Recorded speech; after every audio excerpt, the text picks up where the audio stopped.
Welcome, Dolphins fans. Not yet. Sure, it Sorry. says live on YouTube. Now we're good. Welcome, Dolphins fans, to another episode of On the FinSide here with Kat and Paul. Follow us on Facebook, Twitter, Spreaker, iTunes, YouTube, iHeartRadio, and Spotify. We're taking a look at this past week's news, a lot of personnel news as the Dolphins depth chart continues to shape up. First, Paul, the obvious big news, Raquan Mcmillan traded to the Las Vegas Raiders along with a 5th-round pick in exchange for a 4th-round pick. So not a lot of compensation there for a player that, as far as the Dolphins' run defense, was a major player for them. Yeah, he was, but at the same time, I think the emergence of Andrew Van Ginkel it really started to make Raquan expendable. I mean, we've talked on this show about how deep that linebacker room is, and in reality, he's in the final year of his contract. You know, you got to get Van Noy on the field. Landon Roberts has been making his case. Grugier Hill has been making his case. You've got Jerome Baker out there. I mean, I know this is a junk defense, but you're also going to be, occasionally standing up guys like Emmanuel Ogbah and Shaq Lawson.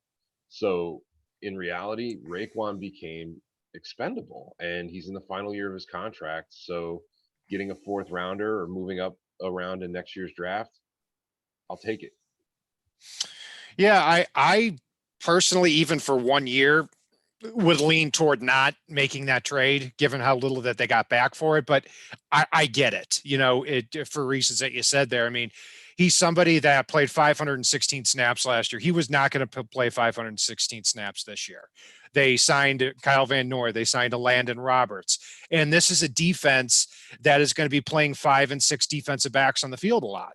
And when you look at what type of player he's a very good run defender, not an elite, not a great run defender, but he's very good at it. But in pass defense, that's never been his forte. And I think that was kind of the nail in the coffin for him on this Dolphins defense. Yeah, not only was pass defense not his forte, but he wasn't really somebody that put a lot of pressure rushing the passer either. And so really any passing down, there's no point in having him on the field other than to occupy a block. Yeah, you bet. Looking at Raquan's grades here from PFF this past year, out of all the linebackers, off-ball linebackers who had over 230 snaps, there were 101 of them, of those linebackers. Raquan ranked 39th out of 101. But what's telling is that he was 11th against the run out of those 101 and 90th out of 101 against the pass. So that really does take into account what type of player he is, and really a one-dimensional run defender. Now, the other part of it too, Paul, is moving forward, this should be a big lesson for the Dolphins here, and really a lesson for a lot of teams around the NFL. If you're talking about a 2-down run defender as a linebacker, you do not take a player like this in the 2nd round again. I mean, you have to be so good at that one part of the game. It almost makes it impossible for that player to live up to those expectations. And I think we saw that with Raquan Mcmillan. Yeah. And you and I mean, I remember that draft. I know we were doing live coverage. I know you had a clue that it might be Rake with that pick. And I remember we both hated it. I mean, granted, I want somebody that's washed out of the NFL since. But that still doesn't mean I liked the pick. I like the player, I really do, but I didn't like that pick in round 2. So yeah, the Dolphins, I remember that year. They took him 54th. Actually, I'm looking up to make sure I had this correct here. And then the 3 picks after him were Dalvin Tomlinson, the defensive tackle for the Giants, who's turned into a really good player for them. Obi Melifonwu, who we both loved, who we both missed on. And then Zach Cunningham, who's turned into a really good player with the Houston Texans. So you look at 2 of the 3 picks after him have turned into really solid starters in the league. And Mcmillan's a good player, but a lot more one-dimensional. I think Tomlinson and Cunningham bring a lot more to the table. So, yeah, it's best of luck to him with the Raiders. He was a very good player here in Miami, but also very one-dimensional. And, like we said, I think people think that easily think that the defense that the Dolphins are going to play in is a 3-4 or a 4-3. It's not. It's going to be a 4-2-5, or it's going to be a 3-3-5 type, or 3-2-6 type of defense. So rarely are you going to have three linebackers on the field anyway. Yeah, I was going to say it's Miami really is deploying a positionless defense on a lot of downs. That junk defense we saw a lot that confuses opposing offenses. And if you're a player that only excels at one thing and can really only be played in one spot, unless you're a big fat nose tackle, there is no place for you on this defense. Yeah, very well said. And now when you look at the Dolphins draft picks, and I posted this on Twitter here last night, they have 2 first rounders and 2 second rounders, obviously, for the Laramie Tunsil trade. They have their 3rd rounder. They have now an extra 4th rounder from the Raiders. They have their original 4th rounder. So they've got 7 picks in the first 4 rounds of the 2021 NFL draft. And if the Dolphins and Raiders both miss the playoffs, you might be talking about 7 of the first 110 to 115 picks in next year's draft. Yeah, I mean, and I don't think they're done yet. We're not the Dolphins of last year. This year, we have a much better roster, so you're going to see guys with talent now possibly get moved leading up to week 1 in 2 weeks. We're not looking at a glorified CFL roster anymore. Miami overhauled the living hell out of this roster, and I know you and I talked about it on here after the draft. We talked about it offline after the draft. You can't draft that many players and sign that many free agents and not expect there to be a few surprising casualties. It's just the case. And typically I would say that it's really hard to trade players on the bottom of your roster and get any draft compensation. But then again, this is a general manager here too, who got a 7th round pick out of Charles Harris. I don't know how he did that. More shockingly, gets a 7th round pick, conditional pick, I believe if he makes the team, out of the Jets for Kalen Ballage. The word originally was that the Dolphins were just going to cut Kalen Ballage. The Jets put in a last-minute phone call, and it must have been tipped off that he wasn't going to, get to them on the waiver wire, and they were willing to give a conditional 7th round pick. So one of the worst statistical seasons in NFL history out of a running back, Kalen Ballage, and he's headed to the Jets. So I guess there's no X player that Adam Gase will not take. Well, and you brought up the best part of that. It's something I put out on Twitter, and if it had been any of the other 30 teams in the NFL that Miami traded him to, I would assume he was going to be a camp body, and we probably wouldn't get that conditional pick. Adam Gase, as we know very well, has a very big tendency to try to think he's smarter and try to be smarter than anybody in the room. And we've seen the documented sniping back and forth between him and Le'Veon Bell. It wouldn't shock me, only because it's Gase, if he were to actually week 1 or 2 start Kalen Ballage over Le'Veon Bell and cite its team chemistry and leadership, and he feels that Kalen Ballage gives him the best chance to win. And just some goofy ass thing like that. And if that happens, you are going to see me laugh and laugh and laugh for way too long on that one. Yeah, I'd be shocked if if he's starting week 1 over Le'Veon Bell. But yeah, I mean, he's somebody, and Joe Philbin was the same way, that if I'm familiar with you and you run this drill 10 times in a row poorly, but you do it consistently poorly, then that is where then you're going to get on the field more. Part of being a coach is you got to be able to adapt your players. Adam Gase has no interest in doing that. That's why he's got Frank Gore and Kalen Ballage as his 2nd and 3rd running backs with the Jets now. So another one too this week, Paul, and this was a pretty big surprise too. Curtis Weaver, the Dolphins' 5th round pick from this year, who we were very excited about on draft day, and he ends up being cut. And the Dolphins could have put him on injured reserve, did not want to spend the additional roster spot on him, which really showed what they thought of him early in camp. It did. I mean, he's a guy that had outstanding production in college, but very pedestrian numbers. And I know I'm not always one to be all about the athleticism in a player, but at the same time, you have to have a certain level of athleticism to do the things required of you as a pass rusher. And he just didn't have that for the NFL level. It worked well in college, but it didn't transition well. No, it didn't. And yeah, he was somebody I always thought was kind of a interesting fit with the Dolphins. I never thought he fit what they wanted to do. And Boise State, he never set really a hard edge. He was a one-dimensional really pass rusher, but he was really good at it at Boise State University. Now he comes in the NFL. He's not beating those offensive tackles. He's not somebody that's in the best of shape. He's somebody that personality-wise, Snickers were coming out before the draft that he's not for everybody. Doesn't surprise me that Brian Flores spent a couple of weeks with him, said, nope, he's not my guy. He's not going to be that type of person there. So Curtis Weaver did get signed by the Browns and was stashed on their injured reserve. So hopefully he makes something better of himself there. He's going to be there with the Browns backing up Olivier Vernon in the next year or two if he's able to come off the roster. So, or come off injured reserve. So best of luck to him there with the Cleveland Browns. I think he's a little bit better of a fit as a 4-3 defensive end than he was in this positionless defense in Miami.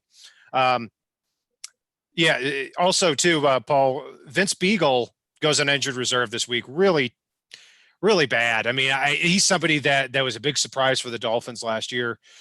Goes on IR, one of their really true hair on fire edge players here this year. Yeah, and that was one of the things that made it a little bit surprising about the Raquan Mcmillan trade. But at the same time, the emergence of Van Ginkel, the fact that every single practice, Lawson and Agba are just terrorizing people. It's unfortunate, but it's not the devastating loss it would have been last year. And I think the edge guys we have are going to look even better for having that Igbenogany, Byron Jones, Xavier Howard, Nick Needham, pair of corners back there at the back end of that defense. Yeah. It puts a lot of pressure on Shaq Lawson and Emmanuel Agba, and hopefully they're up to the challenge there. I mean, they're more big, sturdy, 6'3", 6'4", 270 to 275 pound edge guys, where Beagle fit more of a linebacker role. It wasn't quite as much of an edge setter. So I think he could have had a role here on this team. And now obviously that's not going to happen. So I look forward to Vince Beagle here being on the 2021 Dolphins. Hopefully he gets better. And I think he will recover well from that injury. Very hard worker. Also, another player on that defensive front that's catching a lot of eyes is Jason Strowbridge. And this doesn't surprise me because even though he didn't have the best of statistics there at North Carolina, he's somebody that was very consistent, more of kind of somebody who created more chaos on the inside as opposed to putting his hand on the ground and rushing off the edge. So he's somebody that, along with Raquan Davis, it looks like on that Dolphins front, they are going to have important roles this year. They really are. And Strowbridge is a guy that I really liked coming out of the draft. I love the selection there. I like the fact that he can wreak some havoc from the interior, like you just talked about, especially given the way Miami upgraded the edge of the defense this year. So you can kick him outside on rundowns and kick him inside on pass downs and let him be that player that he is. Am I saying he's ever going to be an all-pro? I'm not saying that, but he can have a very good role in this defense. Yeah, and if you look at the Patriots defense now, they still have some players there like Adam Butler and Dietrich Wise who aren't the greatest athletes and aren't the flashiest guys, but are very productive there in their role. And they always find their way onto the field with the Patriots front. I think it's going to be the same way here with Jason Strowbridge. The Dolphins also re-signed Avery Moss and Trent Harris, who were on the team and saw significant snaps last year.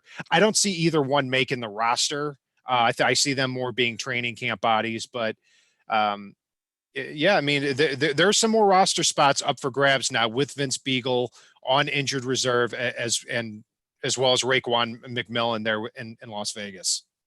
Yeah, I think Avery Moss has a little more chance than Trent Harris does. I think given the injury to Beagle, given the trade of Raquan McMillan, he's got a chance, but at the end of the day, he's going to be fighting for one of those churn spots on the roster, those final 5 or 6 guys that you're going to see constantly churned on a week-to-week basis. And that's okay. I mean, he's somebody that can come in and fill a role admirably.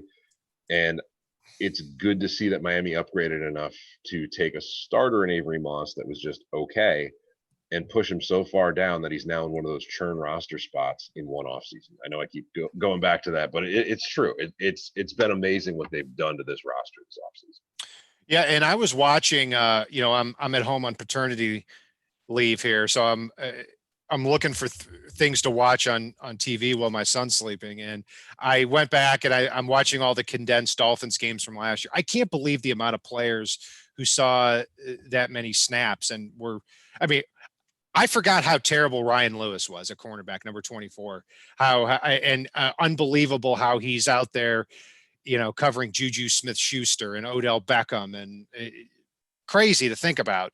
And then there was I also forgot how non-existent every single game the pass rush was. I mean, there was just nothing game in and game out. And that's why I was watching the latest one, the Baker Mayfield Browns game. He's just sitting back in the pocket all game. And we're going to have a better pass rush this year with Ogba and Lawson off the edge.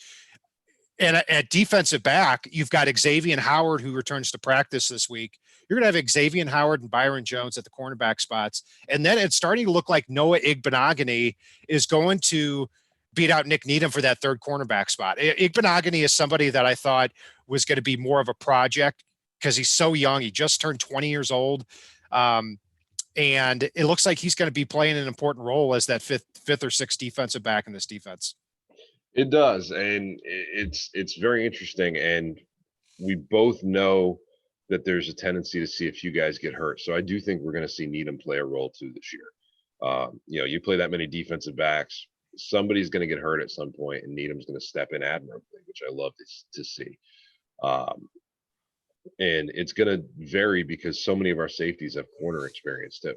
So you may see McCain kick out to a little slot cover corner at times, and maybe Eric Rowe slide out if he has to. So it'll be very interesting to see how they deploy that secondary on any given down, because I think you're going to see fluctuating packages too. Yeah, and the talk about Noah Igbenogany and Brandon Jones is from theathletic.com.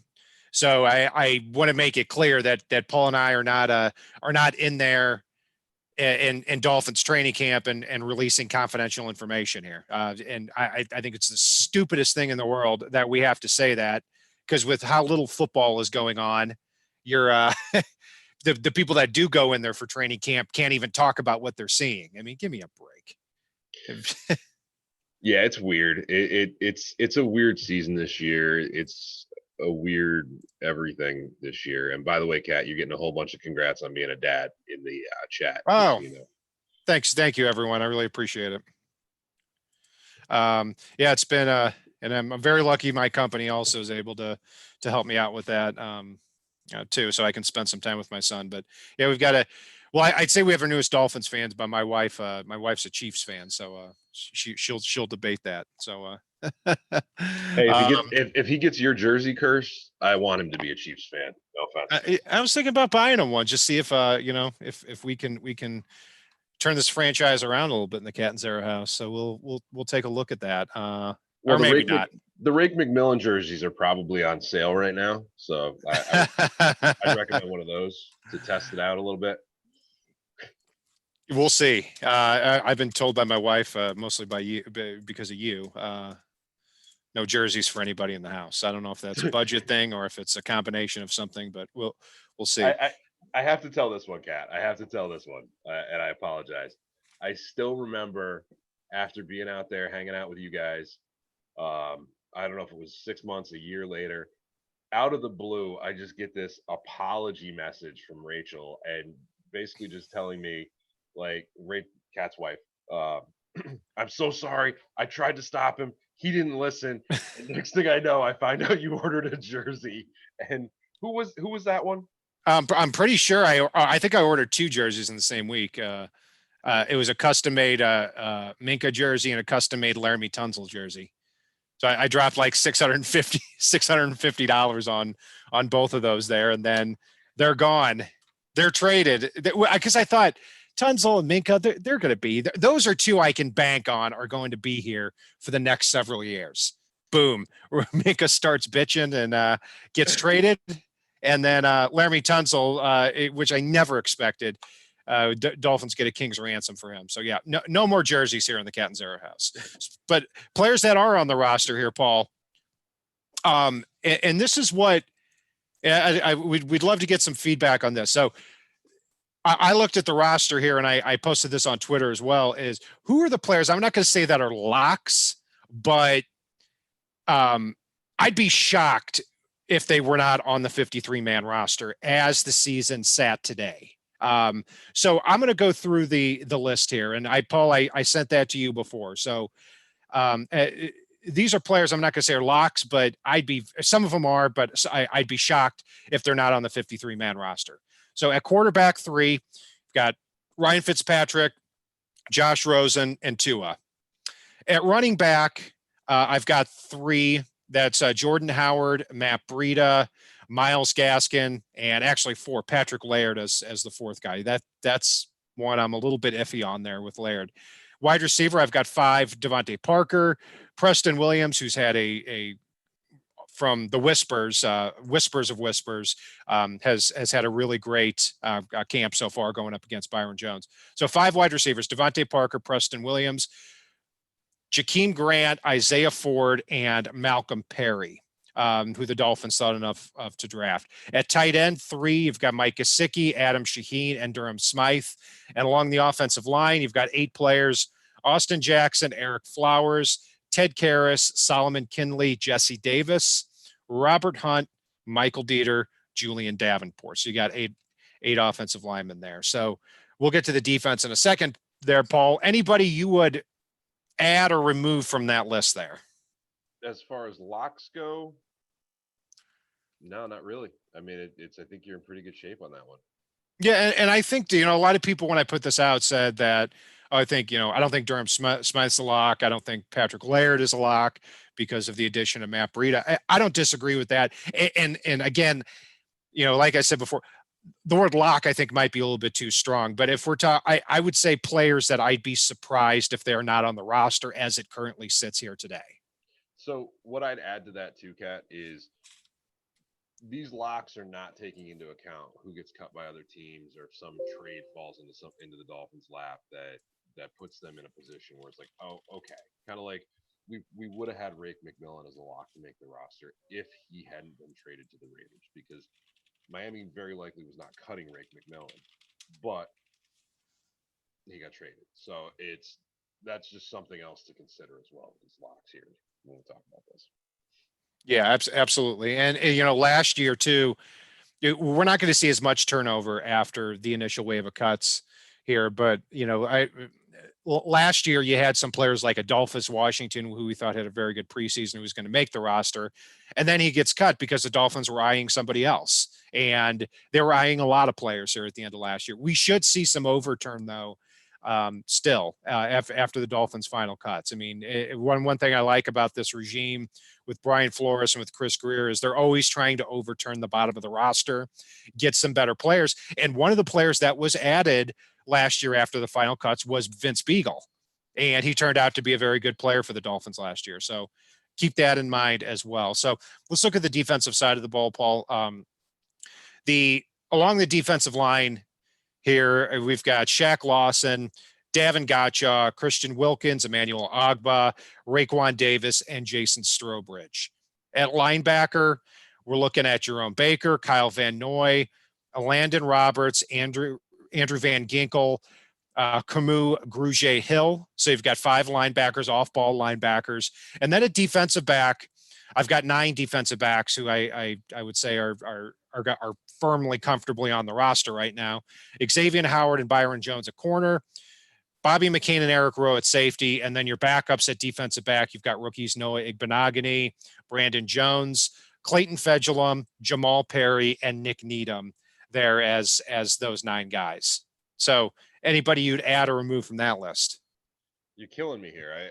I like contradicting you, and this is pretty spot on. So I'm a little disappointed in you, Kat.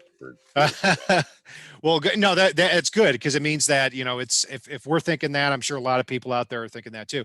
You know, Jamal Perry, who was Jamal Wiltz last year, looking back at the games, I forgot how feisty he was in the slot. So I'm glad to have him kind of as that nickel dime back, you know, as Noah Igbenogany develops more into that role, because the reality is Nick Needham is not somebody who plays in the slot. He's somebody that plays in the boundary. He played very well last year, at the end of last year, given the circumstances, but not a slot guy. So Jamal Perry, I think, is comfortably on this roster. And then on special teams, Jason Sanders, Matt Hawk, and Blake Ferguson. So overall, we've got 46 out of 53 players comfortably on the roster right now.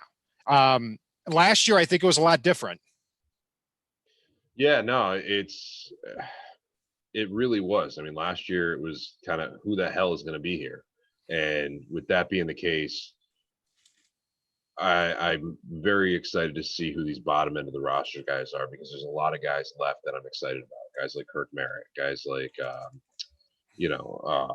God, I'm blanking on his name though. The other undrafted wide receiver, Matt Cole. And you know, a handful of other guys around the defense. You know, I'm intrigued to see who they pick up off waivers from other teams, and honestly, I'm intrigued to see who they trade away for future draft prospects as well. But again, it's a nice position to be in. I'm so glad that this year I don't have to use the words glorified CFL or glorified XFL roster, because last year I had to say that far too often, even knowing it was a rebuild. Yeah, and I remember last year at this point when we were trying to come up with the final roster, we had a hard time even getting 35 names together because everything was so up in the air. It's going to be a little bit different this year, especially when you account for the coronavirus and no preseason games and how different preseasons looked all in general. I think you're going to have teams that are erring more on the side of caution this year. They're more likely, I think, to go with veteran players that they know that can be put in at any time, because these undrafted players, shame for them, have not had a lot of exposure and they have not had the typical amount of snaps that they would usually have in a preseason. So, Kat, I want to go to one of the comments we actually have, and I want to get your take on this. Mike Pellegrino asked, or basically let us know, Greer is screwing up the rebuild with bad drafts and bad trades. I know I've seen a little bit of this out on Twitter. I can't get my head around the thought, to be honest with you. Let me get your take first before I chime in there. Well, I certainly can. I mean, I can understand that, because the Dolphins were a 5-11 football team last year, and you know, you can take a look at what they've done with these. Like, let's go back 2016. They drafted Laramie Tunsil in the first round. He's not here anymore. The Dolphins got 2 first rounders for him. Okay. Kenyon Drake, they drafted in the 3rd round. They traded him for a 5th rounder. 2017 was an absolute dumpster fire. Now, when you look at it, the first 4 picks were Charles Harris, Raquan McMillan, Isaac Asiata, and Cordrea Tankersley. That's a complete mess right now. 2018, Minka was a 1st round pick. They drafted him 11. They flipped him for what became the 17th overall or the 18th overall pick. Kalen Balaj isn't on the roster anymore. So other than Mike Gesicki, Jerome Baker, maybe Christian Wilkins, and Xavier Howard, they don't have a lot to show for the last 4 drafts that they have. But the difference is that it'd be one thing if you're just cutting these players off the roster. The Dolphins in 2020 and 2021 have a buttload of draft picks, and that is what they're going to be judged on. Yeah, and the thing that I want folks to keep in mind is, you know, you have 11, 12 draft picks. Some of them are going to not make the team. some of them are not going to end up on your practice squad. You end up with, a whole lot of free agents that, you go out and get. Some of them are not going to make the squad. And if they don't, some of the other players that you may love may not make the squad. It's every single team, every single year, if they have more than 2 or 3 draft picks, has draft prospects wash out. It's not an exact science. It isn't. That's half the fun. If it was an exact science, it would be really freaking boring. So that's part of the excitement of it. Yeah, it is. And yeah, the bottom line is that is two things can be true. The Dolphins don't have a lot to show for the last 4 drafts. And also what they do have are additional draft picks that, you can't just ignore that between Minka and Laramie Tunzel, they came away with 3 first rounders and a second rounder. We can't talk about those as if they're already busts when, more than half the people there have not even been drafted yet. So there's that. If it were just a complete, like the Browns, I think had 7 first round picks in 4 years. They had guys like Johnny Manziel and Justin Gilbert and Phil Taylor and just a lot of ham and aggers. And ham and aggers, by the way, is an old wrestling term for you'd have Hulk Hogan going up against like Phil Smith, who's a ham and agger. So I don't know if anybody's familiar with that. Anyway, but they had nothing to show for those first round picks. It's a little bit different here with the Dolphins. Whether it was worth it is debatable, but yeah. Yeah, no, I mean, and again, it was different goals, different coaches. It wasn't a front office that was aligned. It was Gase asking for all kinds of weirdness and just all kinds of weird things happening. I mean, like you said, Minka, he wound up being a good player. He's just somebody that asked for a trade, and demanded one and threw a tantrum and got all weird. So it's what it is. I mean, these guys seem to be in sync. Greer seems to be able to find guys that can play for Flores, and Flores seems to be able to coach up guys that other people would overlook. So I think the rebuild is actually starting now before it was an attempt to throw tape over a hole in a dam. Yeah, and I think too that like you mentioned, it's the first time I felt like the front office and the coaching staff is actually aligned.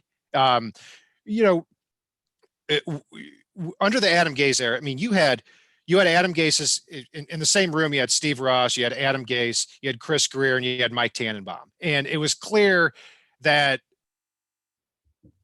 as far as what they were drafting and what they were putting on the field, they were getting different things. An example of that is Mike Gesicki, where you draft Mike Gesicki in the second round, and Adam Gase is out there and has him blocking more than any rookie tight end in the class. How insane that looks now. But Adam Gase is saying, well, this is my offense. This is how I run it. So there's something not aligned there. And I think things are a lot different right now. But yeah, I mean, I can understand why anybody would think that there's not a lot to show for the last few draft classes. But like you said, Paul, I think the rebuild here has started in 2020 and 2021. And proof of that, too, is they draft a quarterback who's should take a little while, probably isn't going to start the year. And you draft your other 2 first round picks are 20 years old. So the Dolphins are definitely playing the long game here. Yeah, they are. And speaking of, I think you had a natural segue there for one of the topics we're going to discuss, and that's Fitzpatrick. There was the rumors that he was injured yesterday, and it came out that he did lose his mom and is going to take some time away from the team. What are your thoughts about that for week 1 if Fitzpatrick is not ready to go in 2 weeks, which I think he will be. I really think he will be. Yeah, our condolences to Ryan Fitzpatrick and his family. What a great young man he raised. I mean, 7 kids, I think, and a Harvard graduate. I mean, and 2005 he was drafted, so this will be his 16th year in the NFL.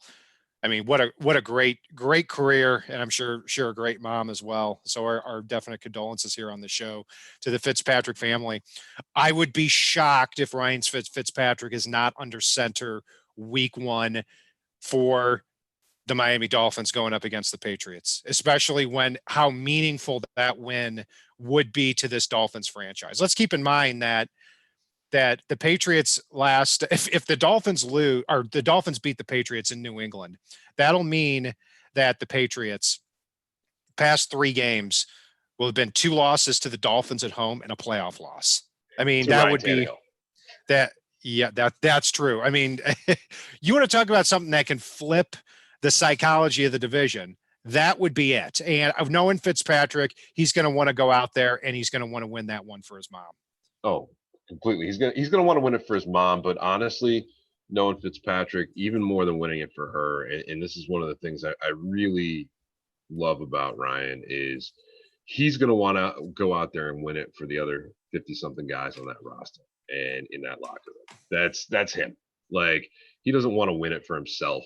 He wants to win it for the guys around him, and that's the really cool sign of a leader. And one of the things that, while Fitzpatrick is not the second coming of Dan Marino by any stretch, he's a guy that you want to lead your football team, and it's a nice thing to see. It really is. And you know those guys in that locker room are gonna have his back when he comes back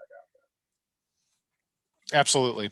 And be sure to keep an eye on our channel as well. We're going to have the Patriots game preview as well as an interview with a Patriots guest. That guest is still to be determined. We're deciding between a couple of people here. So be sure to check that out here. And for really year-round Dolphins coverage as well, except other than the 2 months I was on paternity leave, but I appreciate you all sticking with us through that. That's going to do it for our show. Be sure to check us out on Facebook, Twitter, Spreaker, iTunes, YouTube, iHeartRadio, and check out our merch store on the FinSide.threadless.com as well. And if it's not on the right side and it's not on the left side, it is on the FinSide. Solo D, take us home. Well, actually, he usually would. Well, Paul, click the button. You're out there, Solo D. We see you. Take care, guys.